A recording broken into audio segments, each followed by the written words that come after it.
Hello. Hi, my name is Melin, and if you don't know me, I just started this YouTube channel to share my journey as a refugee in Canada who wants to be a game designer. And you can watch my last video below here.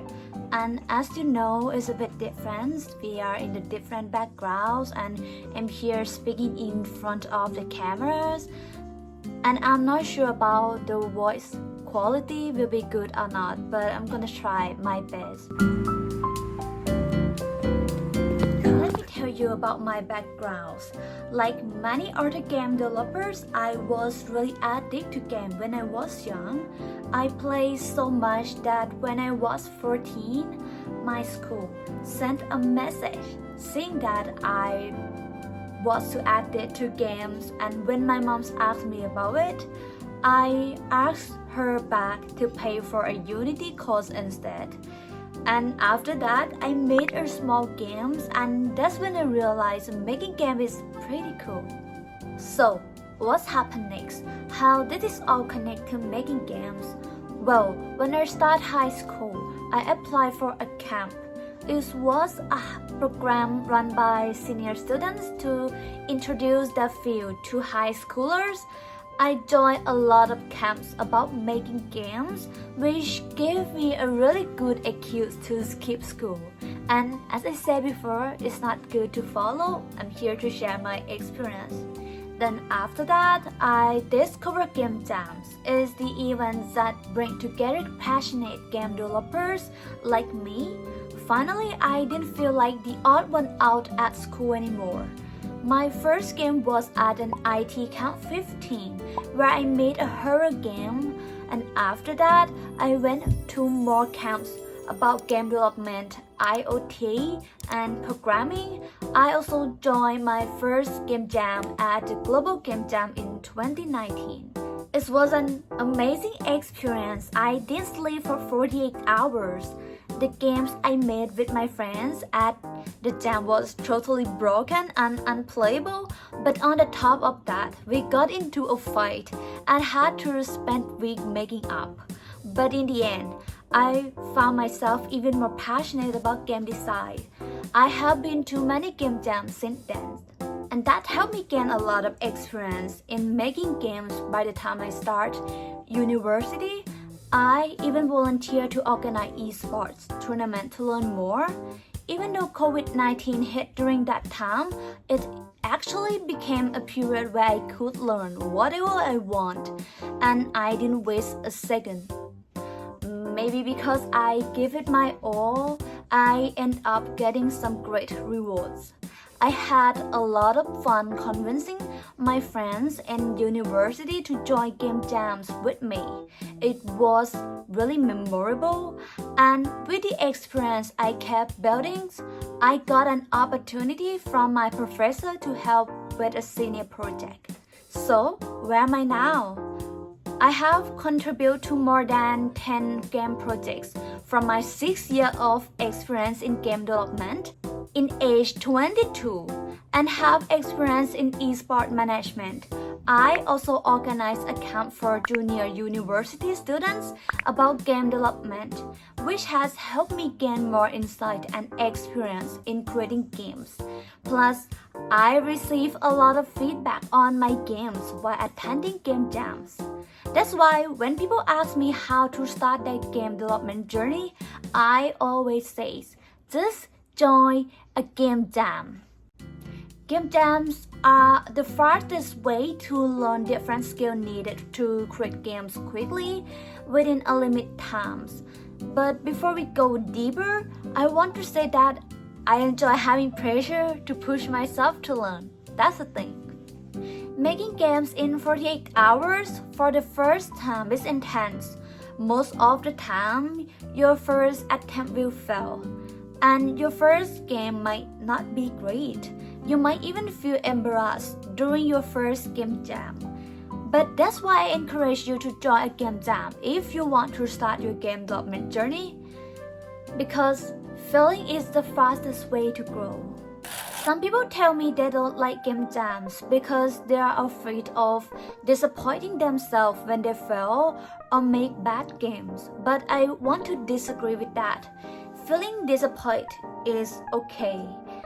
Being embarrassed is okay. Feeling cringe is okay, as long as you're willing to learn and grow. I believe it's important to have compassion for yourself, embrace your strengths, forgive your mistakes, learn from that, and move on. This is a process you have to learn when attending game jams. And in the game industry, things don't go as planned sometimes. And sometimes you have to cut out features that don't belong in your games. This skill can easily be practiced during game jams, especially when you have tight time limit. You will learn to prioritize which features are important and which ones don't make the game fun. Also, game development is a social experience. We mostly work in teams unless you want to be a solo game developer. Game jams are a great opportunities to try new things and have fun. Some participants attend alone and are willing to work with strangers. Regardless of whether you are working with friends or new people, these magical times will help you build teamwork skills. People have different ways of learning. Some might need guidance, while others may need practice. Everyone learns differently, but one thing I learned from game jams is to stop waiting for school. This might be because of the country I grew up in Thailand. The education system is very bad. If you have money, you might access a good education, but if you don't, you are part of 90% who are starving. Because of this, I became a self-taught person and now value learning outside school just as much as I value what I learned in school. And when I say stop waiting for school, I mean you are fully capable of learning or start something on your own. Don't underestimate what you can achieve. I think being self-taught is the best way to describe this. Keep searching for learning results and don't wait for others to hand them to you. Just use Google. You might also need the courage to talk to people who inspire you. Every time I attend a game jam, I engage with other participants, play their games, ask for feedback on mine, and offer feedback in return if they want. I learned a lot about game development and gained valuable insights from real people in the industry. And you won't believe it, I learned more English through this experience than I ever did in school, where Thai education gave me nothing but trauma. And believe me again, game jams are not as scary as you might think. They are fun and wild. It's a place you might meet people who share the same passion. Every time I talk about game jams, I remember all good time I had. In Thailand, our game jam culture is really lively. We all plan to stay up all night. But instead of working on our games, we end up playing games and having fun together. Those are such great memories. Even we suffer a bit the next day.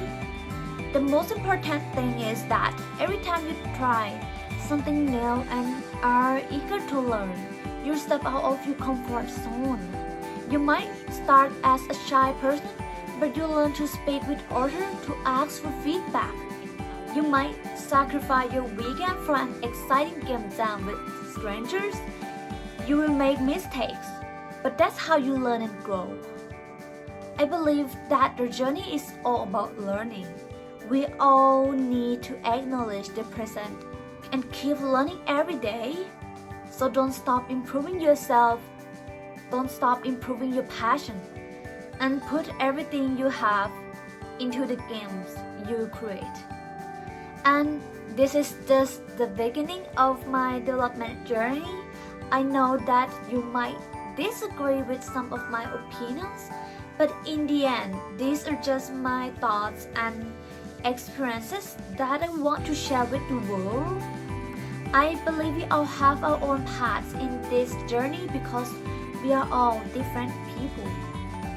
I have 6 years experience in this journey now when I am 22 years old, and I truly appreciate how I start my journeys, and I also appreciate how you begin yours in game development. We all start with passion, so no one is better than anyone else. And I hope you enjoy my videos, and I would love to hear your story too. Don't forget to comment, and subscribing would be great. I have to go now. Bye!